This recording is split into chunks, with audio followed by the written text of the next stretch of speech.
Happy Halloween, everyone! I am just waiting for Stephanie. She's going to surprise me with her Halloween costume, apparently. If you guys can guess who I am.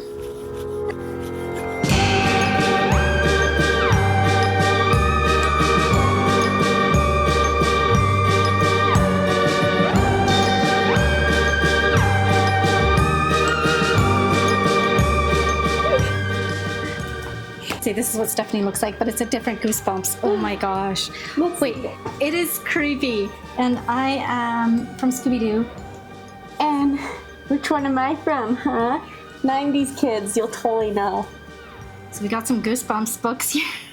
It is creepy. If you're gonna be like that for the whole interview, then I can't. I can't take it off. Let's turn. Oh, Bianca, help! I can't get it off. Stuck to my face.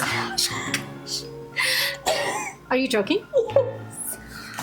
Jeez. It's a part of the book. Oh, is it? Yes, she can't get it off and it becomes like her face. Look at it. Isn't it cool? Like the first time she puts it on, it's fine. The second time, it's harder, but she gets it off. The third time, she can't take it off. Don't worry, I brought a backup costume. Ready? You're gonna disappear and then reappear? Ta-da! I want you to tell me about Carmen Sandiego because for some reason I don't know anything about Carmen Sandiego. I know. That's from your timeline. Okay, Carmen Sandiego, how can I explain her? My timeline. She's not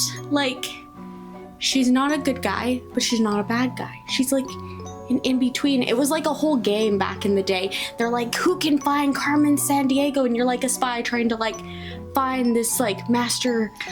I remember where in the world is Carmen Sandiego. But that has nothing to do with the guy with the hat that you find in a book. It was that's fine. What is it? Wally. That's Folly. Where's Wally? Waldo? Where's Waldo?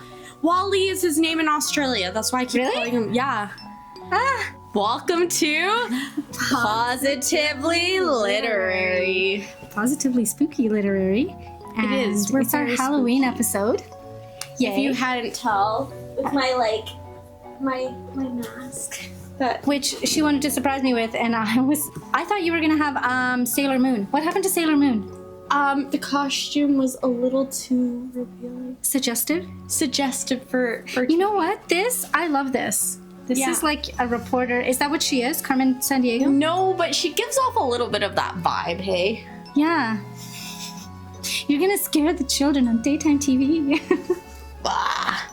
Well, children aren't scared that easily because we were reading Goosebumps back in the day, and that was part of that, which sounded really creepy if she can't take the mask off. What? Anyways, what are we drinking? I know. I really want to dive into this. I know. Look how good this. this looks. Look at this pretty mugs. Well, they're not mugs, but They look good. We made pumpkin spice lattes from scratch. But mine's not a latte. No, hers has like hot chocolate. And mine has decaf coffee because I am off of caffeine and Cool Whip and everything. But there's real pumpkin puree in there, and there's coconut milk, right? I had this whole recipe, and we just whipped these up. They're so warm. Okay, ready? 1, 2, 3. I don't know. I taste a lot of my decaf coffee. I love it. Really? Okay. I taste my... I'm gonna mix it. Yeah, maybe we should mix it more. I expected to taste more pumpkin with how much pumpkin I put in there. It was like actual... I'm surprised that it's not very pumpkin-y. Yeah. Maybe that's why it had all that pumpkin spice, which I didn't put in. Even mine, like, I can taste the pumpkin spice at the top, and it's not that. We're just gonna spend the whole episode drinking these. They're so addicting. So, who's our special guest today? Okay, our special guest is author A.K. King, like Stephen King, which is cool. Halloween. I've got her card here, actually. What questions did we ask? This one's right here. Actually, I'll tell you a little about the book that came out. Oh, yes, please do. Her book is called Souls of the Broken and the Damned. Can I say that? Twisted Tales of Love and Loss. So this is the little blurb. A mysterious circus tent in the middle of the Arctic. The violent devotion of demented lovers. A lonely tree suffering anthropomorphism. anthropomorphism in a modern city, and a futuristic society reliant on technological slaves. So it says, from dark thrillers through the realm of the supernatural and into science fiction, Souls of the Broken and the Damned is an eclectic mix of tales, but whether you find any happy endings in this collection of disturbing flash fiction and short stories will depend on your point of view. And there is a disclaimer that says, disclaimer for anyone under 16 years of age. Oh, because of like themes of violence and not for children. Deleting oneself, which is, I'm not gonna say, see right here. So intense, Halloween, yes. Maybe too intense for me, so I haven't read the short stories in, because I didn't have time to get the book in. But the questions we asked the author, A.K. King, is question 1. Your stories explore the intersections of darkness, love, and vulnerability within the human psyche. If you had to choose one main theme or thread that runs through all the stories in your book, what would it be? And then the second question, what are some of the challenges and benefits of writing flash fiction and short stories in the horror genre compared to long-form novels? So here's A.K. King. Hello, my name is Amanda King. I write under A.K. King, and I am a Canadian author from Calgary, Alberta. You've sent me a couple of excellent questions about my work. The first question you guys wrote, your stories explore the intersections of darkness, love, and vulnerability within the human psyche. If you had to choose one main theme or thread that runs throughout all the stories in your book, what would it be? If I had to choose one main theme or thread that is consistent through all the stories in this collection, it would probably have to be that there's darkness in all of us. Recognizing that that darkness can show up in the strangest of ways. So sometimes it rears its head in how we try and show love for somebody who's dear to us. Sometimes the love we have for somebody takes a dark turn and brings out the worst in us. I love playing with that whole dynamic. What makes us human? So much of what we idolize, it minimizes the darkness that we all contain. I like shedding light on that darkness, honoring it as part of the human experience, giving others insight into different perspectives. In terms of what the challenges and benefits of writing flash fiction and short stories are, there's a lot of benefits to writing in short stories, and I'm not limited to the short story format. I enjoy the challenge of writing short stories, especially flash fiction. The introduction I had to flash fiction was stories under 500 words, which is extremely challenging. I can sometimes make it happen in under 700, but 500, I don't get a great story in under 500 words yet. The challenge of getting a complete story where you get emotional connection to the characters, you get character development, and the problem that comes up has to be solved, either to the main character's benefit or not. And then having that satisfying ending, having all of the elements in a story in that short format is a challenge. And it's an excellent tool for making sure that it's a great tool as an author developing my craft to make sure that I have all the essential ingredients for a story when I'm writing it, and giving me the practice of developing those elements in a short period of time. I do have a novel in the works. It's been in the works since 2020. I'm still in revision. It's my first novel. I know a lot of people really don't like their first novels. I think mine's coming along okay. There's still room for growth, but it's been 5 years in the works and it's not done yet. Short stories, I can have a rough draft for a 5 to 1,000 word short story done in a couple of hours. I can have the revisions done in a couple of days. I can incorporate the feedback from beta readers within a couple of weeks, depending on how long it takes everybody to get feedback back to me. And then I'm off to work on the next one. So it's a really fast turnaround, and it's an excellent tool for developing those skills because of the rapid turnaround for it. So the expanded edition of Souls of the Broken and the Damned, which is my first collection of short stories. The expanded edition includes 3 stories that was not in the original release.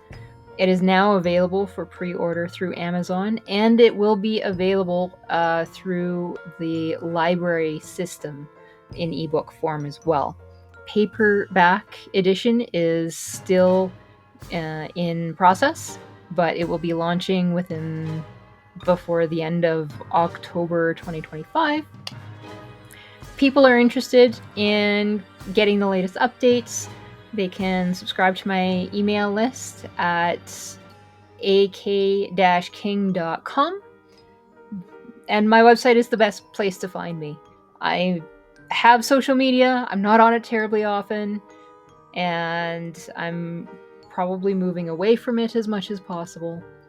But you can find me on Instagram, Facebook, TikTok, and X.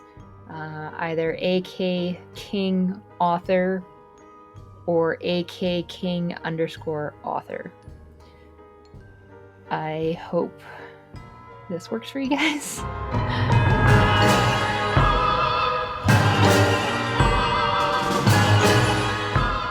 So Stephanie really likes this drink, and thank you, AK King, for that segment. That was actually really interesting. I don't know how to write short stories or flash fiction. I find it hard too. Yeah. To do short stories, to condense it. I mean, which is funny because, I've done reporting and stuff. So you have to condense articles and stuff, right? But it's different because you're given a topic and you're given a theme. Mm-hmm. But when you're coming up with your own, I like to go into detail.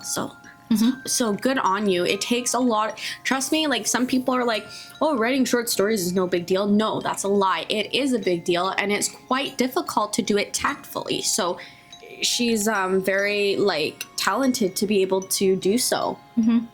And because you have more room in a longer piece to write about the characters, there's a character arc and all this stuff. But with a short piece, this is what I haven't figured out. Like, what exactly do we want to happen? Sometimes people will have a reveal at the end, so it's just a short piece, and then at the end you're like, oh, it was this the whole time? And then that's interesting, but I don't like to write that way.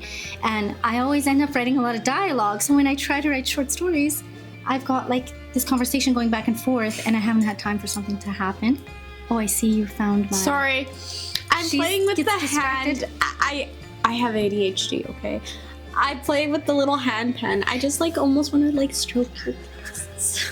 My glasses? So you should see me in the dollar store. Look at my little hands. I go in there to get stuff to decorate. Well, this was just... It's awesome, okay? I went to the dollar store expecting a lot of Halloween stuff, and they hadn't put out their Halloween stuff yet. I didn't have a backdrop. So this is just, what's it called? That's weird, because usually they put it out freaking even before September. Garbage bag. I know, that's what I was expecting. So I found these cute little hands. You should see me in there buying everything. And this tic-tac-toe. I know, it's so cute. I'm play tic-tac-toe on this. But I'll probably send it home for Stephanie to take to her kids. We'll play tic-tac-toe. Speaking of kids, so this year for Halloween, you'll be out trick-or-treating? Is that the plan? Yes, I'm gonna be out trick-or-treating with my husband. And the kids. Wait, what are you gonna wear? If you wear this, are you gonna ask for candy? No, I'm not gonna. I'm short enough that I can get away.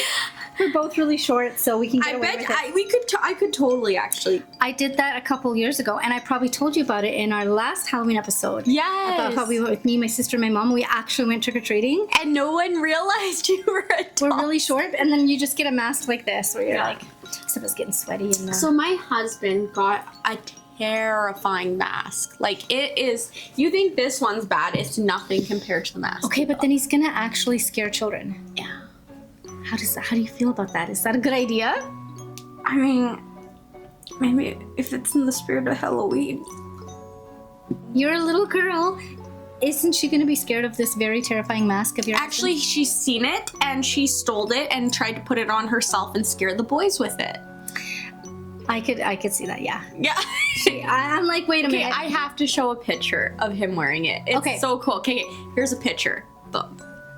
He's a vampire. It's a vampire mask. Ah. It's very intense though. Yeah, but your little girl's very brave, so I can see She why. is. She's very brave. She's a trooper. That's better. I know. That's how I felt with my mask. I was like, my eyes. Yes, that does feel better. Do I still look like You still from look. Scooby Doo? I keep saying from Scooby Doo because I can't remember her name. Velma? It is Velma. Velma? Or is that? The blonde? No. I wanted her to be. There's two girls on Scooby Doo. This one, and then The blondish one. But we didn't have time to pull that together. But that's okay. That's okay. So we got some books, and I had to get Goosebumps. We had to. It was like for the love of like all things scary as a kid. Like Goosebumps was the staple, the classic. Like I gotta be honest, I don't remember reading Goosebumps because I went straight into R.L. Stein's Fear Street. yes. So when I was Okay, young, I know Fear Street. My kids watched that one. it must have gone the other way around. Maybe I should look this up. But Fear Street was in the book fairs, and I would get the books. They were really interesting. And then later, when I got older, Goosebumps came out, and that felt too young for You me. know what? I think Fear Street came out before Goosebumps. Where Goosebumps came out, that was my era. Oh, that makes sense. Okay, that's why you know it. Fear you're- Street. And I've heard of Fear Street. She's younger than me, so I am. this was before the internet, so it's not like we were ordering books or anything.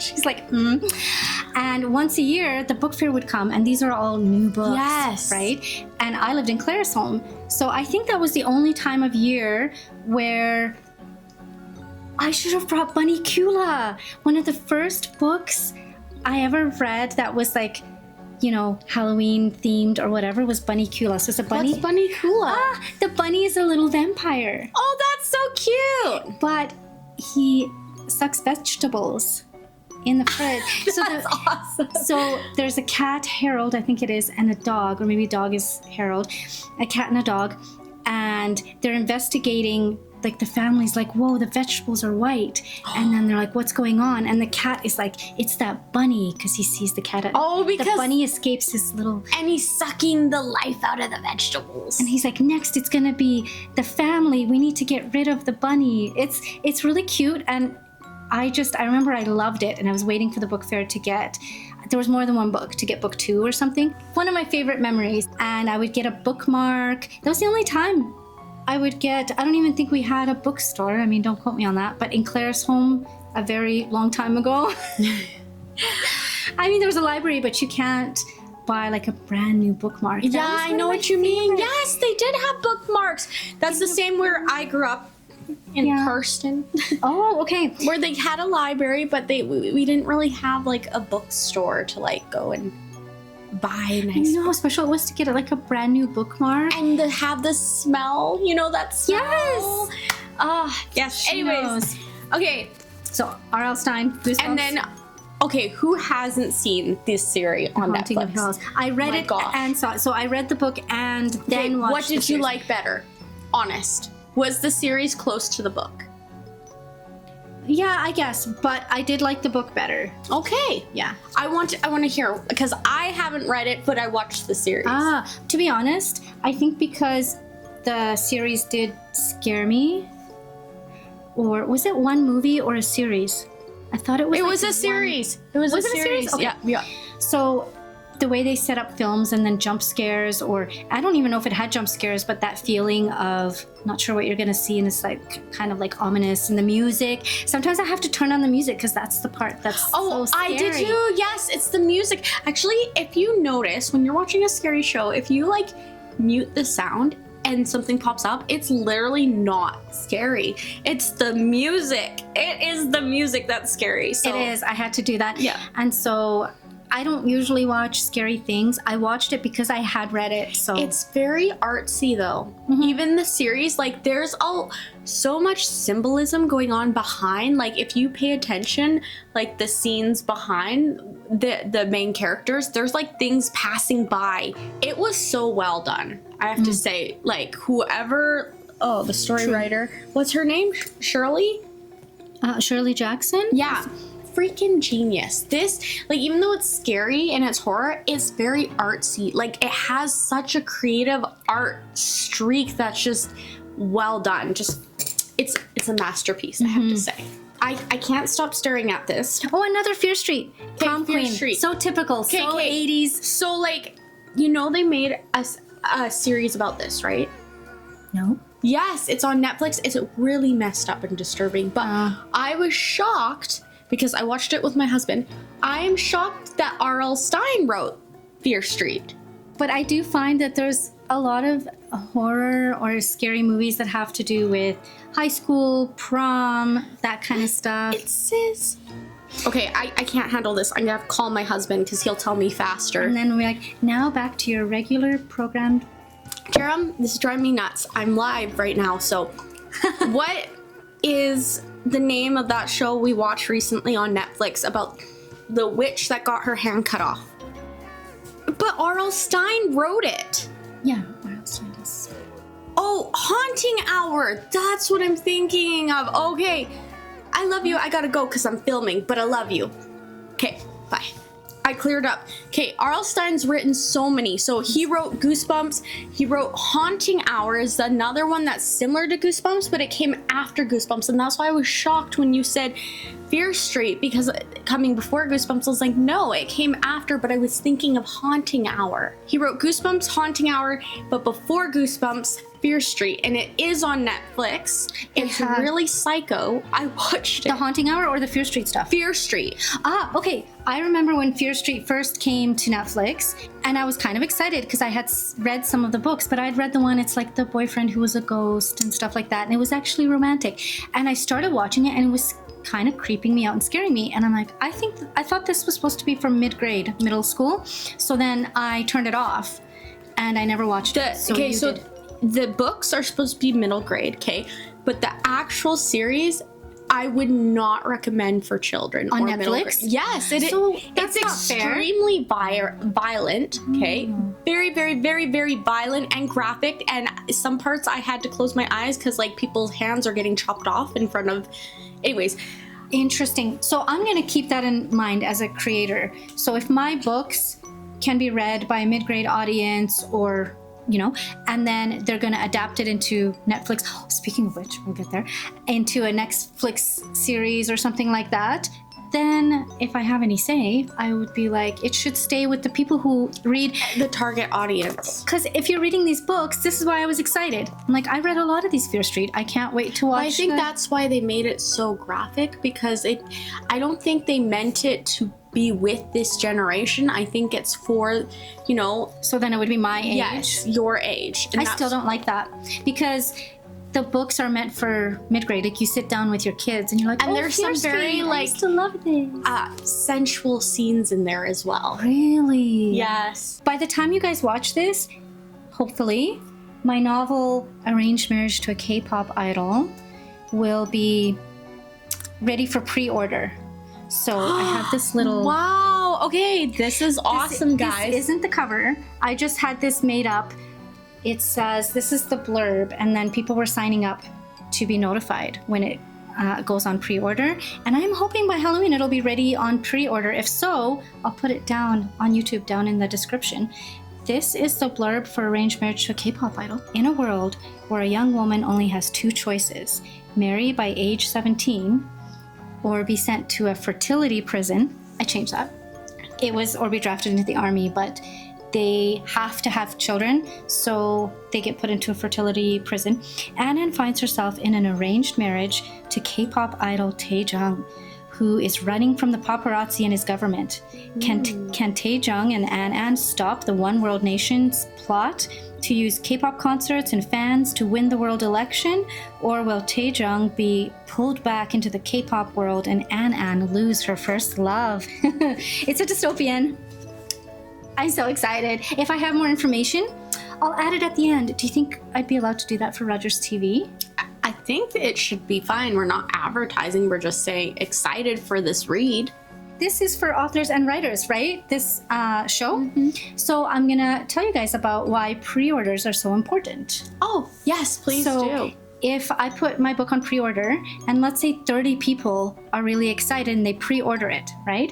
The day that it's released, let's say November 1st, that day it'll show that 30 books sold in one day. And that can push it up to, you know, like it's the number one book that day because 30 books sold in one day, and who's gonna buy 30 books all in one day? So that really helps. The pre-ordering really helps. So this will be the first time ever that I've done a pre-order. Oh, wow, exciting for first times. Okay, and with the Fear Street, yes, it's a Netflix. There's 3 movies. You looked it up. Okay. I did. So it is 3 movies. Okay. And they all go back to certain timelines. So do you think that I could be brave enough this year to watch one of them for like a Halloween? I recommend if you're gonna watch one, I'm trying to think of the less graphic. I'd say go for the prom one because I think it's the least graphic. But you said it had like blood? Yes, but like the prom one is like a standalone. The other ones, you have to watch one in order for another to make sense. Oh. So the prom one though is more like a standalone. You know, handing out candy when people come to the door. Yes, and then just sitting there with the bowl of candy and just eating it. I won't be doing the eating of the bowl of candy. I'm not sure if I want to scare myself or enter into the... I would do it with a person. I would have someone be there with you while watching.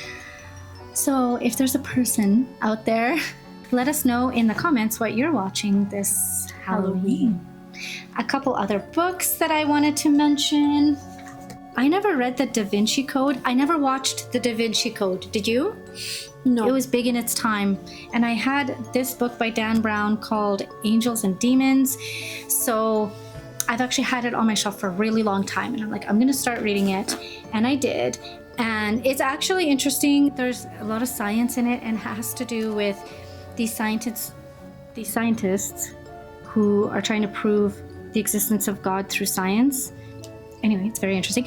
But there is one character in there that almost made me stop reading the book. I just kind of skim he's the assassin. So I just skimmed through his parts because I understand you're trying to show who the character is, but I don't really want to hear that inner dialogue of like how he thinks about women and how so that's my warning for this. But it is pretty interesting. I'm probably going to finish the book because it's the prequel to the Da Vinci Code. So I thought it would be safe to read it before I read the Da Vinci Code. I started reading this. This is interesting. It's called Still Mine. Still Mine. It's the first time I've ever read present tense third person.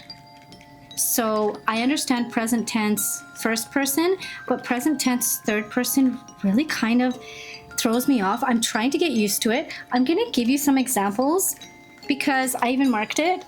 Because tell me if you feel that it's strange. So they're talking. So she's like, have you met her? Louise finds a bare spot on the couch and sits. Claire must fix her expression to hide her surprise. And then another part here.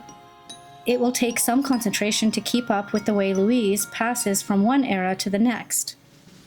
Like, I don't know. Do you see what I mean? How it's kind of strange to have present tense, but it's third person.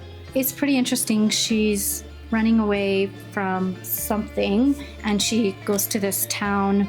And I think all the characters intermingle and there's going to be, they all know each other. Yeah, it is supposed to be a thriller. And the only other 2 are not Halloween related, but I wanted to do a shout out. So this one, Laurel Lake Lodge, I got it at Windwards Collide, and there's 13 authors that contributed. Oh, yes! I finished reading it, so I read it. Was it good? Yeah, I was surprised how it was not. It didn't feel too disjointed, considering that 13 different authors wrote it. That's And pretty talented, actually. yeah, That's awesome. So they all continued each other's story. It's kind of, it is heartwarming. It's kind of one of those. A lot of people are reminiscing, going back to Laurel Lake Lodge, and then there's the threat of selling it, but I won't say what happens. This other one is also a local author. I just met him at the Fort McLeod event Ooh. that I did. You weren't feeling well, so you didn't. Yeah, I didn't. I was. There weren't a lot of young adult authors there, but his is kind of mid-grade. Oh. And so I just started it. It's actually really interesting. It's mid-grade and sci-fi mid-grade. So I might ask him to be a guest, or I might talk about this book more That would later be awesome. when I get through it. It's Ken DeProse. DeProse? I'll put a little image up. But yeah, I'm excited to read it because I was talking to him and we sound like we have a lot of similar writing styles and stuff like that. There's a lot of good authors in Alberta. It's amazing. I don't know what I'm doing for Halloween this year. I can't hand out candy. Did you know that? No, how come? Because I live, it's condos, Oh. and it's owned by this property management, and the front of the condo is not our property. Well, I'm renting, but it's also not my landlady's property. So no one's allowed to decorate outside. That's so. What a Scrooge thing. And I think it might even be that we're not allowed to allow trick-or-treating, but it doesn't happen because, there's no decorations on the front. That's sad. Yeah. I'm sorry, but Scrooge. Anyways, moving on. So I won't be doing that. Ooh, I could go trick-or-treating again. Do I look age appropriate for trick-or-treating? I'm gonna have to borrow your mask. Well, happy Halloween, everyone. Yeah, Thanks for joining us. We hope you enjoyed this spooky episode. Until next time, Bye. ciao.